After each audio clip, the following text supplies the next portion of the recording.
So ngayon mga idol, meron tayong nire-rewind na turbo actuator. Matinding laban din ito dahil kukuha natin ito ng diagram. Ito yung begin, ito yung kanyang ending sa unang slot. Yan, magkadikit lang yan sila. Tapos kinuna natin ang turns is 62 turns clockwise, yung kanyang takbo clockwise, yung ganyan ang kanyang takbo niyan clockwise.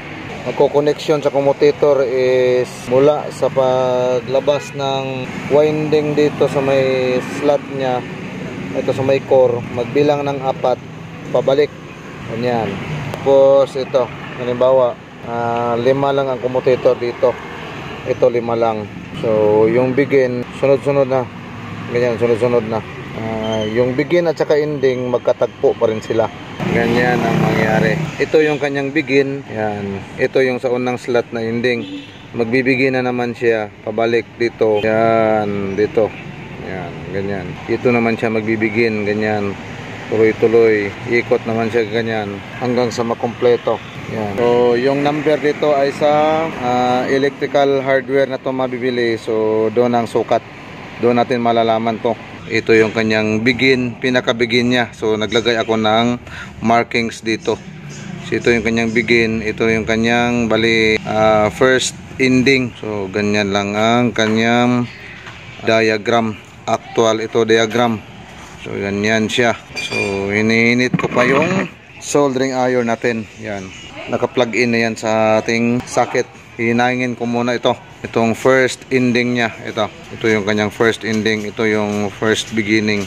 Last na lang na paghihinangan ko dito mga idol. So ready to assemble na. Mukhang okay naman yung gawa natin. Hindi ko pa nalagyan ito ng varnish. Hindi pa talaga totally fixed. Pero natapos na natin yung pag-turns niya. Yung magnet wire dito ay number 28. Yon ang diagram nito sa turbo actuator. Kung maghahanap kami, meron naman pero sobrang mahal. At meron namang mabibili pero talagang kinukuha pa raw. Maglalaan pa ng mga ilang days bago natin makuha. So ito, nire-rewind na lang natin. Natapos na din sa wakas. Thank you Lord. Ito, medyo umuusok na yung ating soldering iron. Pwede na. Hinangin ko muna to. So natapos na natin, mahinang nilagyan ko na kaagad ng lock ito. So test muna natin sa continuity kung yan, continuity na yan, kung ilan siya ang may bigay niya. So ngayon papinahawak ko yung cellphone ko sa aking isang warrior. So ayan, i-test ko muna kung may grounded ba. Yun, ground to ground muna ako. Dito ako sa core, dito naman shafting. Yun, very good. No grounded. Ngayon dito naman sa pinaka commutator niya, 0.1.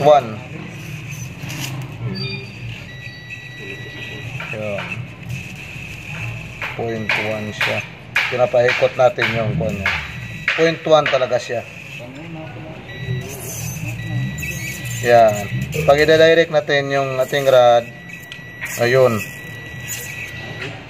Pagdating dito, yun, may bibigay siya na 1. Yun. So, successful, walang grounded. So, meron siyang continuity. Ayun, oh. At pinapaikot natin yung kanyang kuan is equal talaga. Yan. So ngayon ititest natin ito mga idol para for sure. Yun. Yung kabila naman. Sige. Hindi makita. Yun. So bago natin ikakabit, ayan, makikita natin yung papailawin natin yung ating camera. So yan, nakakabit na yung wastegate nya. Yan, yung kanyang arm ng wastegate. So para panigurado, tulak natin kung malambot. Yun, kailangan malambot yan para pagka umikot o nag-send yung computer box dito sa may motor nya, Yan. Iikot talaga siya ng smooth lang siya. Hindi yung hirap na hirap. So meron na tayong nailagay dito na markings. May mga markings na tayo dyan na nailagay. So yan, natakpan lang. Kapit muna natin ito. So ngayon, installed na lahat. Nahigpitan na, naikabit na yung mga hose dito sa may turbo papuntang intercooler. Check up muna natin yung socket ng turbo equator na salpak na ba. So ayan, salpak na yung dalawang socket lang to. Yung itong tatlo is signal, at ito namang isang socket na 2 wires ay motor. Ito going pa rin ng computer box. Pati itong socket na isa 3 wires going to computer box. So exhaust na mga cover kompleto. At ito, natanggal kasi natin itong kuwan kanina. Dapat lang may balik natin yan ng husto. At may tubig na rin yung radiator. Silipin natin yung baterya. Yun, at intact na lahat. So sige, start.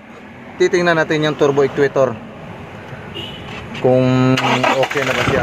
Yun, kumanon siya. Yun, no? Isang sipa lang. Yun, gumaganaw na siya, ha? Sige, isa pa dong. Yun. Okay. May check engine pa ba? Wala na. Silipin natin sa loob. So bago sa loob, dito muna tayo sa baba kung mayroon bang tagas. Baka mamaya naubusan na pala ng tubig or langis dahil mayroon tayong mga hose na natanggal. Ang ganda ng tunog ng engine. So dito tayo. Yun, yung ating warrior, yung nagmando dito sa may manibela. Iyon, no? Wala nang check engine. Isang hataw lang, isang pitik lang. Okay, hindi na siya low power. No check engine display na pagka umaandar. Ganon lang. Isang pitik pa kung low power ba. Mapapansin mo naman kung delay siya, hindi? Delay.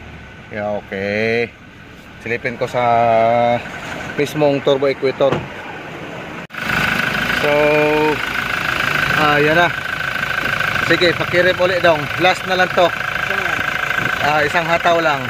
Dahil malamig, medyo hindi pa naman gano'ng malamig, pero hindi lang masyadong ihataw natin. Sige, isang hataw lang.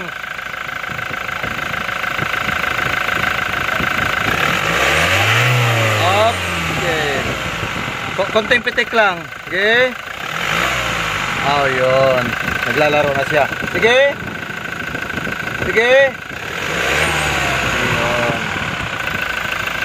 Hindi lang muna natin rev ng rev dahil malamig pa yung engine, mahirap na. Hindi pa kasi umakyat yung oil. At least moving yung motor na niriwire natin. So silipin natin uli sa loob. Isang kuan ng pitik. Oh, dili siya kuan, no? Dili. Iyon, no? Sige, isa pa. Iyon. So God bless mga idol. Nakadali lang, nakachamba lang mga warrior. Iyon, no?